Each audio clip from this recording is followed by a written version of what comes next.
काफ़ी सारे software engineers या फ्रेशर्स ये मिस्टेक कर देते हैं कि वो रिज्यूमे सही से बिल्ड नहीं करते और अप्लाई कर देते हैं, जिसकी वजह से पहले उनका रिज्यूमे ही शॉर्ट लिस्ट नहीं होता और वो कंप्लेन करते हैं कि उनको कॉल नहीं आ रहा या मार्केट में जॉब नहीं है। तो काफ़ी सारे इंटरव्यू लेने के टाइम पे मैंने काफ़ी सारे रिज्यूमे फिल्टर किया है, जिसमें ये पता चलता है कि बहुत अच्छे से रिज्यूमे किसी ने बनाया ही नहीं होता, जिसकी वजह से उनका रिज्यूम ही रिजेक्ट हो जाता है और उनको कोई कॉल नहीं आता है। सो हेलो दोस्तों, मैं एक सॉफ्टवेयर इंजीनियर हूँ जो मैं काफ़ी सारे videos, tutorials, react development, front end development में बनाता हूँ और आज मैं कुछ पॉइंट्स पे बात करने जाऊंगा जो कि आपके रिज्यूमे के लिए बहुत इंपॉर्टेंट है। रिज्यूमे इतना इंपॉर्टेंट इसलिए क्योंकि वो एक तरह से है कि जो आपके स्किल्स को हाईलाइट करता है, जो रिक्रूटर प्लस एटीएस सिस्टम उसके लिए जरूरी होता है। तो जैसे काफी लोग रिज्यूमे बनाते हैं लेकिन अच्छे से नहीं बनाते और वो सीधा भेज देते हैं, जॉब के लिए अप्लाई कर देते हैं और उनका रिज्यूम रिजेक्ट हो जाता है या फिर उनको कॉपी कॉल ही नहीं आता। उसके जो रीजन है वो सिंपल सा है कि आपने कभी अच्छे से रिज्यूमे बनाया नहीं होता, आपने काफी सारे जो कॉमन मिस्टेक्स है वो क्या होता है, इसके बारे में आज अभी हम बात करेंगे। तो वीडियो को पूरा एंड देखना, ये आपके रिज्यूमे बनाने में बहुत हेल्प। सबसे पहला पॉइंट ये होता है कि रिज्यूमे बनाने में आप बहुत ये मिस्टेक कर देते हैं कि आप रिज्यूमे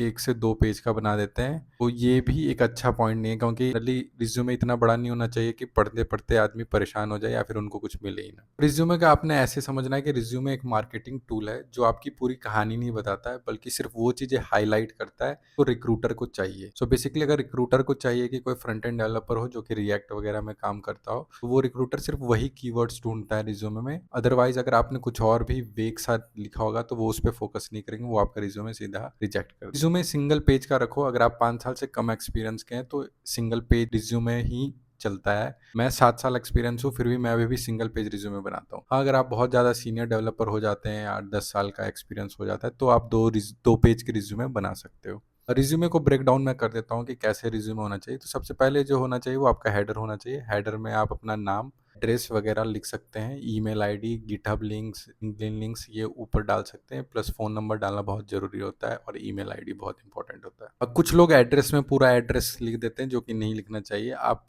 मेट्रो सिटी में रहते हो तो सिंपली सिटी का नाम लिख सकते हो, और अगर आप मेट्रो सिटी में नहीं हो फिर आप उस सिटी का नाम प्लस स्टेट का नाम मेंशन कर दोगे, बहुत सफिशिएंट होता है। आपको पूरा घर का एड्रेस लिखने की जरूरत नहीं है। हेडर के बाद आता है आपका समरी का पार्ट, जिसमें ऑब्जेक्टिव भी लोग डाल देते हैं। समरी में आपको 2 से 3 लाइन समरी लिखना है कि आप अगर एज ए फ्रेशर हैं तो आप बता दीजिए कि आपको किस चीज़ में इंटरेस्ट है, कैसे रोल चाह रहे हैं वो मेंशन कर सकते हैं, और अगर आप एक्सपीरियंस है तो आप एक्सपीरियंस के हिसाब से समरी को मेंशन कर सकते हैं कि आपने क्या क्या काम किया अभी तक। वो हल्का सा समरी 2 से 3 लाइन में सफिशिएंट होता है। बाद जो आता है सेक्शन वो आता है स्किल्स का। स्किल्स में आपको ये डालना है कि फॉर एग्जांपल अगर आपने फ्रंट एंड डेवलपमेंट चूज किया है, अगर आप फ्रंट एंड डेवलपमेंट पे जॉब ढूंढ रहे हैं, तो अगर फ्रेशर है या फिर फ्रंट एंड डेवलपर है रिज्यूमे बना रहे हैं, फ्रेशर्स तो स्किल्स में अपना वो प्रोजेक्ट्स मतलब जो भी प्रोग्रामिंग लैंग्वेज वगैरह है वो मेंशन कर सकते हैं। जैसे कि अगर आपने कोई पाइथन प्रोजेक्ट बनाया या फिर पाइथन प्रोग्रामिंग स्किल आपका अच्छा है तो वहाँ पे पाइथन लिख सकते हैं। आप वहाँ पे वर्जन मत लिखना, वर्जन काफी कंफ्यूजिंग हो जाता है कई बार। तो स्किल्स में आप सिंपली ऐसे लिख सकते हो कि पाइथन, और अगर डेटाबेस वगैरह यूज किया पोस्टग्रेस तो वो मेंशन कर सकते हो। जो स्किल आपको बिल्कुल आइडिया नहीं है या फिर बिल्कुल भी उस पर काम नहीं किया तो वो कभी मेंशन नहीं करना, या फिर बेसिक आइडिया तो भी मेंशन मत करना। कोशिश करना कि आपका जितना भी रिज्यूमे में चीजें मेंशनड है वो एकदम सही हो, कोई भी चीज ऐसा नहीं है जो वेग सा लगे। क्योंकि मैं फ्रंट एंड डेवलपर हूँ तो मेरे रिज्यूमे में जो मेंशन रिएक्ट मेंशन करता हूँ, रिएक्ट, जावास्क्रिप्ट, फ्रेमवर्क्स वगैरह, लाइब्रेरीज वगैरह, अगर रिडक्स वगैरह यूज किया तो वो आप मेंशन कर सकते हैं। ये जो स्किल्स होते हैं एक तरह से कीवर्ड का काम करते हैं, क्योंकि जब रिक्रूटर्स जो होते हैं वो बहुत ज्यादा एक्सपीरियंस नहीं होते, उनको नहीं पता होता कि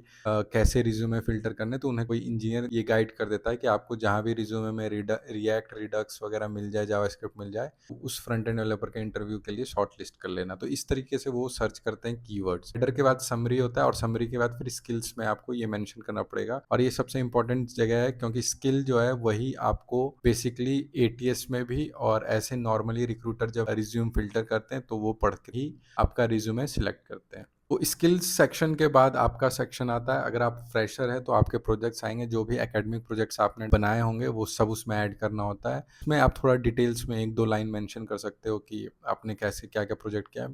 प्रोजेक्ट के बारे में ये मत लिखना कि जैसे आपने प्रोजेक्ट बनाया और या इम्प्रूव किया। नंबर्स आप ऐड करोगे तो ज़्यादा इंपॉर्टेंट होता है। फॉर एग्जाम्पल आपने कोई वेब एप्लीकेशन बनाया और उसका लोड टाइम आपने रिड्यूस किया है, तो आप ऐसे लिख सकते हो कि रिड्यूस लोड टाइम बाय 30%। इस तरीके से कुछ एनालिटिक्स हो जो कि सही नंबर एक्सप्लेन करता हो।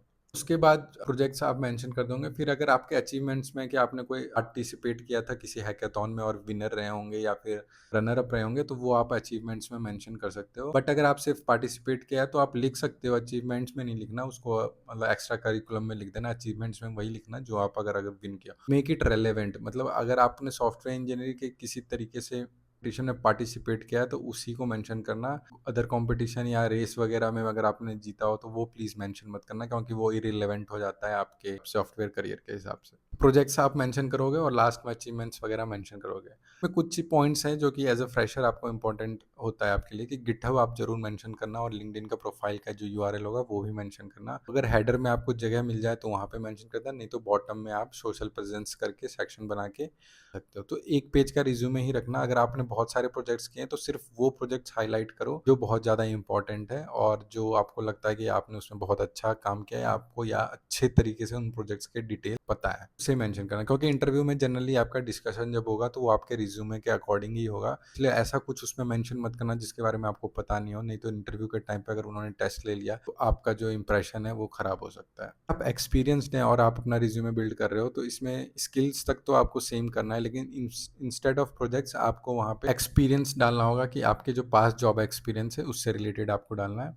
जनरली लोग प्रोजेक्ट्स मेंशन कर देते हैं कि इम्प्रूव बैकएंड डेटाबेसेस और समथिंग ऐसे लिख देते हैं कि इम्प्रूव वेबसाइट परफॉर्मेंस। इस तरीके से आपको एज ए एक्सपीरियंस नहीं मेंशन करना होता है। वहाँ पे हर चीज़ को क्लियरली एनालिटिक्स के साथ मेंशन करो। फॉर एग्जांपल अगर आप बैकएंड डेवलपर हो, आपने कोई एपीआई बनाया था जिसकी लेटेंसी आपने रिड्यूस की है, तो वहाँ पे लेटेंसी के बारे में लिखो कि रिड्यूस दी लेटेंसी बाय 30% और समथिंग लाइक दैट आप मेंशन कर सकते हो। अगर आपने लोड टाइम किया है या ऑप्टिमाइज किया है कोई वेबसाइट तो सिंपली ऑप्टिमाइज वेबसाइट मत लिखना। वहाँ पे भी आपको एनालिटिक्स मेंशन करना होगा कि for example load time reduced by 40% और 30%, इस तरीके से मेंशन कर सकते हो। भी परफॉर्मेंस से रिलेटेड जो आपने एनालिटिक्स चेंजेस किए हैं वो आप नंबर बाय नंबर मेंशन कर सकते हो। इस तरीके से आपका रिज्यूमे होना चाहिए। एम्प्लॉय ऑफ द मंथ या एम्प्लॉय ऑफ द ईयर रहे हो तो वो आप डाल सकते हो as a software engineer achievements में। अदरवाइज आपका रिज्यूमे में यही 4 सेक्शन इंपॉर्टेंट होता है। फ्रेशर्स के लिए एक पॉइंट इंपॉर्टेंट है यहाँ पे कि वो लास्ट में अपना एजुकेशन भी डाल सकते हैं सेक्शन, जिसमें वो बता सकते हैं कि अगर उन्होंने बीटेक किया या एमटेक किया है, कॉलेज या यूनिवर्सिटी से किया है और किसी ईयर के पास आउट है, ये 3 चीज़ें डाल सकते हो। और अगर आपका नंबर अच्छा है, मतलब आपने अच्छा स्कोर किया है, तो वो भी आप वहाँ पे मेंशन कर सकते हो। इस तरीके से आपको रिज्यूमे बिल्ड करना है। और इम्पॉर्टेंट बात यह है कि बहुत ज़्यादा फैंसी कलर या फिर कोई बहुत ज़्यादा फैंसी फॉन्ट को आपको यूज़ नहीं करना है। प्लेन और सिंपल आपका रिज्यूमे होना चाहिए, तो ज़्यादा अट्रैक्टिव लगता है। और सिंगल पेज का रहे तो और अच्छी बात है। हमेशा जो मिस्टेक्स जनरली लोग कर देते हैं रिज्यूमे बनाने के बाद, कि वो उसको डॉक फॉर्मेट में ही भेज देते हैं। आपको डॉक्यूमेंट फॉर्मेट में नहीं भेजना है, आपको पीडीएफ फॉर्मेट में भेजना है। और उसको किसी दोस्त को भेज के देखो आप व्हाट्सएप पे, और चेक करवा लेना कि कोई ग्रामर मिस्टेक ना हुआ हो। पीडीएफ फॉर्मेट सही से आपके मोबाइल में ओपन हो रहा है कि नहीं हो रहा है, वो भी आप एक दो फ़ोन पे टेस्ट कर लेना दोस्तों को भेज के। PDF is the best way to send your resume. ये काफ़ी इंपॉर्टेंट पॉइंट्स है जो आपको हमेशा रिज्यूमे बनाने टाइम ध्यान रखना होता है। जो भी आप लिंक डालोगे वो लिंक चेक कर लेना कि सही से काम करता है कि नहीं। तो जो रिज्यूमे है आपने जो बनाया है उसके 3 तरह का वर्जन बना लेना, आप 3 से 4 वर्जन बना लो।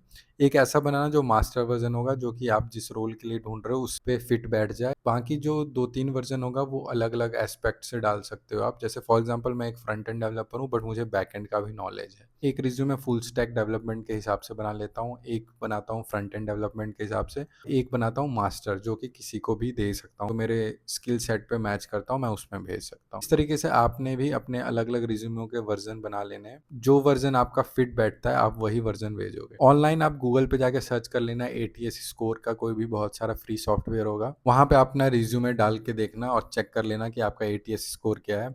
अगर आपका एटीएस स्कोर 90 से ऊपर है तो ठीक है, आपको कोई इशू नहीं है, आपका रिज्यूमे जो स्किल सेट पे बैठ रहा है सही काम करेगा। और जो बड़ी बड़ी कंपनीज है वो एटीएस से ही फिल्टर करती है रिज्यूमे, तो उसमें आपका सिलेक्शन हो जाएगा। लेकिन अगर आपका एटीएस स्कोर 90% से कम है तो आपको थोड़ा इंप्रूव करने की जरूरत है अपना रिज्यूमे। फैंसी चीज़ें मत डालना, बहुत ज़्यादा कलर उसमें मत यूज़ करना। सिंपल ब्लैक कलर भी चल जाता है। थोड़ा बहुत कलर यूज़ करना है तो हेडिंग में आप बोल्ड वगैरह कर सकते हो, हेडिंग हमेशा बोल्ड यूज़ करना। फॉन्ट साइज 11 पिक्सल या 12 पिक्सल इज गुड। अगर आपको लगता है कि आपका फॉन्ट साइज थोड़ा ऊपर नीचे है, मतलब अनइवन सा है, तो उसको करेक्ट कर लेना। अगर इस तरीके से आप रिज्यूम बनाओगे तो आपका रिज्यूम शॉर्टलिस्ट होने के हाई चांसेस है। अगर आपको मेरा रिज्यूमे चाहिए जो कि मैंने बनाया हुआ आइडिया के लिए यूज़ करना चाह रहे हो तो मैं वो भेज दूंगा। बस आपको कमेंट में लिखना है रिज्यूमे, प्लस आप अपना ईमेल आईडी मेंशन कर देना, तो मैं आपके ईमेल पे वो रिज्यूम फॉर्मेट भेज दूंगा। वीडियो अच्छा लगा और इन्फॉर्मेटिव लगा हो तो हमारे वीडियो को लाइक कर देना और चैनल को सब्सक्राइब कर लेना। अगर आपको किसी और टॉपिक में कोई इन्फॉर्मेशन चाहिए तो आप कमेंट सेक्शन में मेंशन कर सकते हैं।